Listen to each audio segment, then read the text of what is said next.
15 ans d'expertise en confidentialité et sécurité, le VPN le plus recommandé sur Trustpilot, 38 millions d'utilisateurs à travers le monde. Et oui, cette vidéo est sponsorisée par CyberGhost VPN. VPN pour réseau virtuel privé, le moyen le plus safe de vous protéger contre les dangers d'internet, de masquer tes informations, te géolocaliser dans d'autres pays et profiter de contenus nouveaux, avec du Netflix par exemple qui propose beaucoup plus de contenu qu'en France ou en Belgique. Moi j'utilise CyberGhost VPN tout le temps et depuis un an déjà, surtout pour les films et les séries. Et dites-vous qu'on peut déjà regarder Thor 4 Love and Thunder sur Disney+, alors qu'il ne sera disponible en France que dans plusieurs mois. C'est fou. Dites-vous que, et peu importe la plateforme, en comparaison avec d'autres pays, ce qu'on a, c'est seulement 50% de ce qui est disponible dans le monde entier. CyberGhost VPN, c'est disponible pour toutes les plateformes de Windows, Android, iOS, Smart TV et plus, ou vous pourrez l'utiliser sur 7 appareils différents avec un seul compte. Et aujourd'hui, c'est encore une fois un deal de folie que je vous apporte, puisque le lien en description vous permettra de profiter d'une offre spéciale, 82% de réduction, 2€ en centimes par mois, plus 3 mois offerts, et en plus, ça soutient mon travail. Bien sûr, comme d'hab, vous avez 45 jours pour demander un remboursement, même si vous allez voir que c'est super utile. Voilà.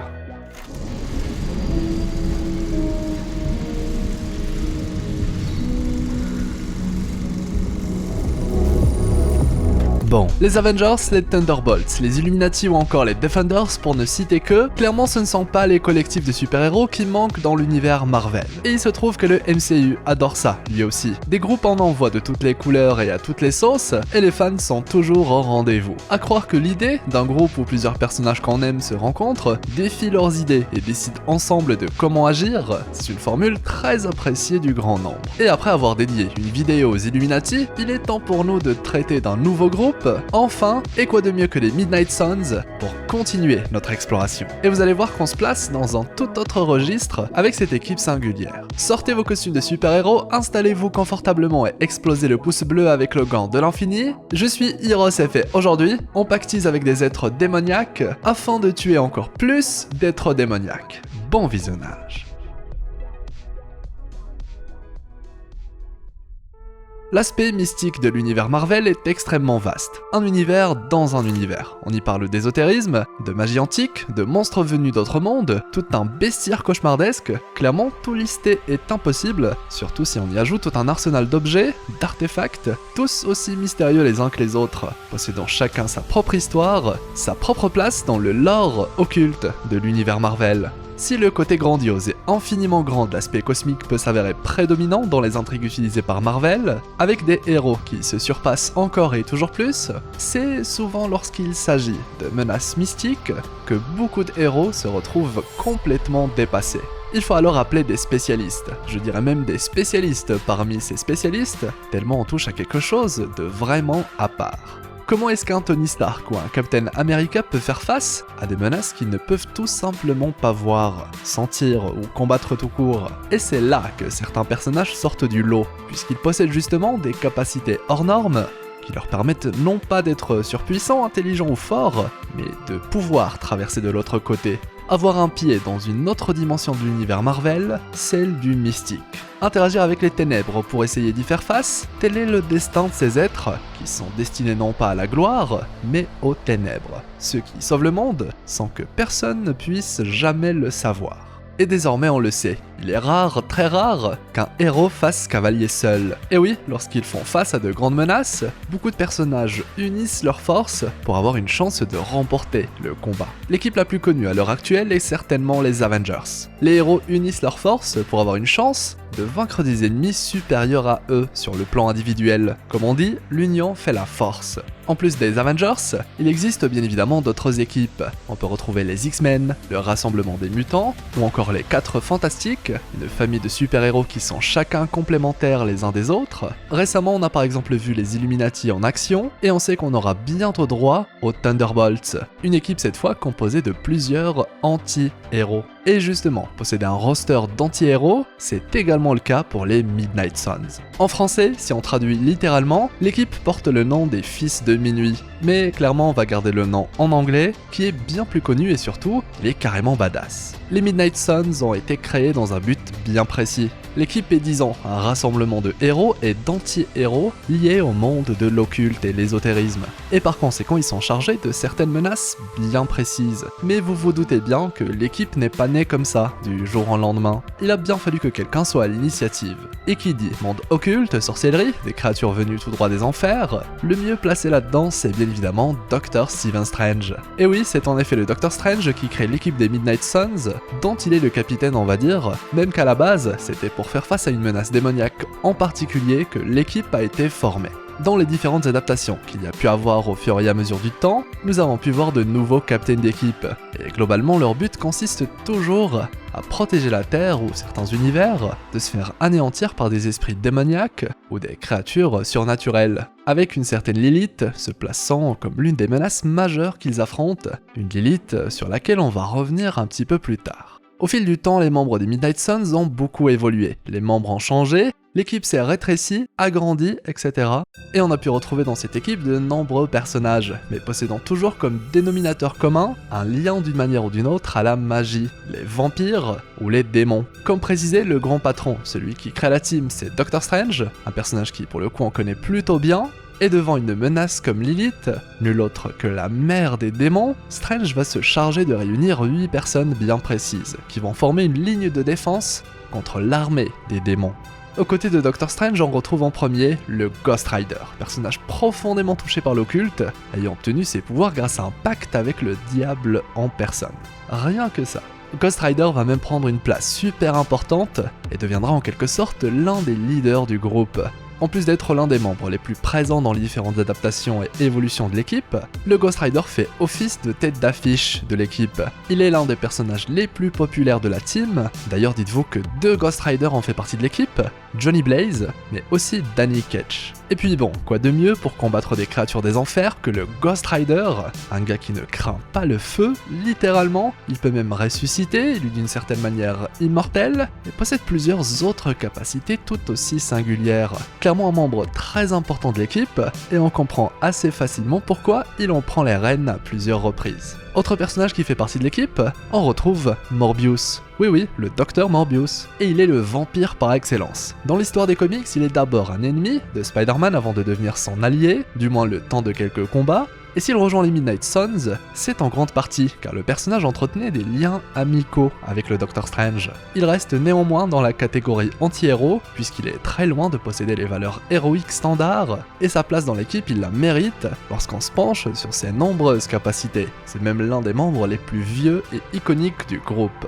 Si Ghost Rider ou Morbius n'avaient pas d'équipe avant de rejoindre les Midnight Suns, ce n'était pas le cas de tous. C'est notamment le cas des Night Stalkers, sûrement que vous les connaissez seulement pas via ce nom, une équipe de 3 enquêteurs ayant décidé après pas mal de missions et de combats de laisser un petit peu de côté le monde occulte. Toutefois, avec un peu de réticence tout de même, le trio finit par se joindre au Ghost Rider ou encore à Doctor Strange pour combattre de nouveau les démons. Les Night Stalkers sont composés de Blade, le chasseur de vampires le plus populaire de l'univers Marvel, un chasseur de vampires qui est lui-même un vampire, même que Blade et Morbius étaient ennemis avant de faire équipe sous la bannière des Midnight Suns, puisque Blade voulait tuer Morbius. Autre membre, c'est Frank Drake, le descendant et héritier du comte Dracula. Il est un excellent enquêteur et devient par la suite, tout comme Blade, un excellent chasseur de vampires. Enfin on retrouve Hannibal King, membre faisant office de détective privé lié au monde des vampires. Là encore un chasseur de vampires qui a été lui-même victime d'un autre vampire, ce qui nous fait une sacrée équipe, un trio clairement atypique et qui possède clairement sa place chez les Midnight Suns, de par leur expérience sur le terrain et leur don naturel pour traquer toutes sortes de créatures. Et ce trio, dites-vous, qui s'est créé puisque Drake voulait se débarrasser de Dracula, son ancêtre. Un sacré périple via lequel ils vont justement rencontrer Doctor Strange, ce qui explique pourquoi il a souhaité les inviter à faire partie des Midnight Suns, et surtout ça explique d'où il connaît ce trio. Et ce n'est pas la seule petite équipe qui rejoint la grande équipe, puisque c'est également le cas des anti-Darkhold, un groupe particulier qui souhaite empêcher des personnes malfaisantes de retrouver des pages du Darkhold ayant été enlevées du livre, bref, empêcher quiconque d'utiliser cet ouvrage. Cet autre trio, il est composé de Victoria Montesi, une mage possédant le pouvoir de ressentir lorsque le livre est utilisé, car elle est née de l'usage du Darkhold même, son propre père ayant fait d'elle un hybride, mi-humain mi-démon, un certain Sam, la garde rapprochée de Victoria Montesi, un soldat canadien chargé de protéger cette dernière, et les deux personnages seront par la suite rejoints par Louise Hastings, initialement une amie de Victoria, qui devient elle aussi une chasseuse du Darkhold. Là encore un personnage qui possède de grandes connaissances dans le domaine occulte. Lors d'une mission, les trois font équipe avec Ghost Rider et Doctor Strange, ce qui les lie directement avec la future équipe des Midnight Suns. Et ça, c'est la team de base, on va dire. L'équipe plus ou moins originelle des Midnight Suns. Et dites-vous que selon le comics, selon l'histoire racontée, on retrouve un roster différent pour les Midnight Suns. Même que le jeu vidéo va s'emparer des Midnight Suns pour raconter sa propre version des aventures de ce groupe en altérant le nom du collectif.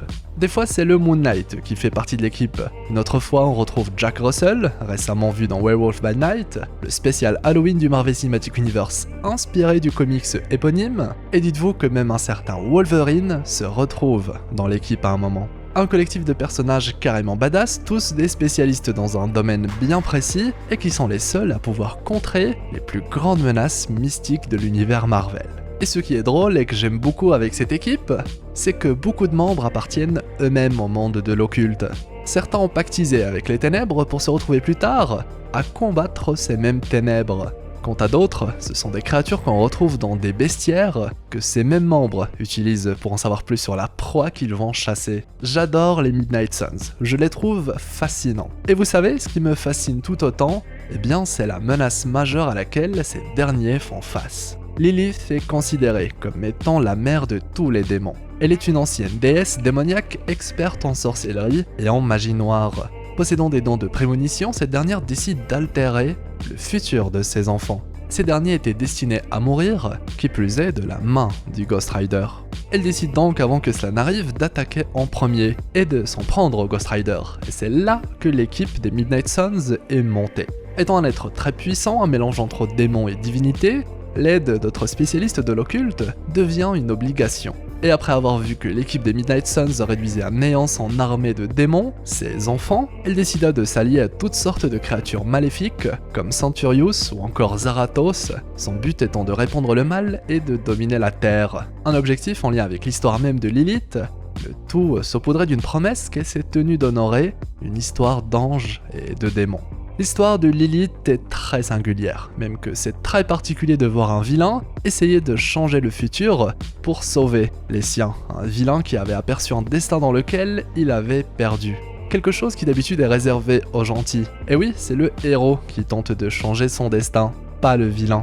Et c'est entre autres ce que je trouve très intéressant avec les Midnight Suns. De par le fait qu'il s'agit d'un groupe d'anti-héros, les thèmes sont souvent beaucoup plus matures et s'éloignent du classique combat entre le bien et le mal. Et c'est pour cette raison que le MCU se prépare petit à petit à nous présenter sa propre version des Midnight Suns. Et des membres en envoient de plus en plus au fil des phases, surtout avec la phase 4. Et j'espère qu'ils vont eux aussi nous proposer une histoire beaucoup plus complexe, où les idéaux du vilain peuvent s'aligner, pourquoi pas, avec ceux du spectateur. Comme lorsque Thanos a déclaré vouloir sauver le monde en tuant la moitié. Autrement, tout le monde finira par mourir. C'est de la poésie infernale de chez Marvel, on est nombreux à adorer. Et ça, c'est beau. Dites-moi ce que vous pensez des Midnight Suns, ce que vous pensez de cette vidéo que j'ai pris beaucoup de plaisir à écrire, et je suis curieux de connaître votre membre des Midnight Suns préféré, l'espace commentaire est là pour ça. Comme toujours, je compte sur vous pour le pouce en l'air, le fameux pouce bleu avec le gant de l'infini, ça m'aide beaucoup, et je vous remercie pour tout votre soutien. Abonnez-vous à la chaîne si ce n'est toujours pas fait, un petit clic pour faire partie de notre belle communauté d'explorateurs d'univers, avec la petite cloche pour être notifié à chaque publication, et vous trouverez en description le lien pour télécharger Cyborg Ghost VPN, moins 82% de réduction, 3 mois offerts, soit 2€ en centimes par mois, à ne surtout pas rater. Vous avez aussi les annotations de fin si vous souhaitez en savoir plus sur le MCU ou d'autres univers. On a par exemple récemment parlé du projet de Tony Stark et Hulk dans le MCU. Quant à moi, eh bien, je vous souhaite une agréable journée ou soirée. C'était Hirosef, l'explorateur d'univers, pour vous servir.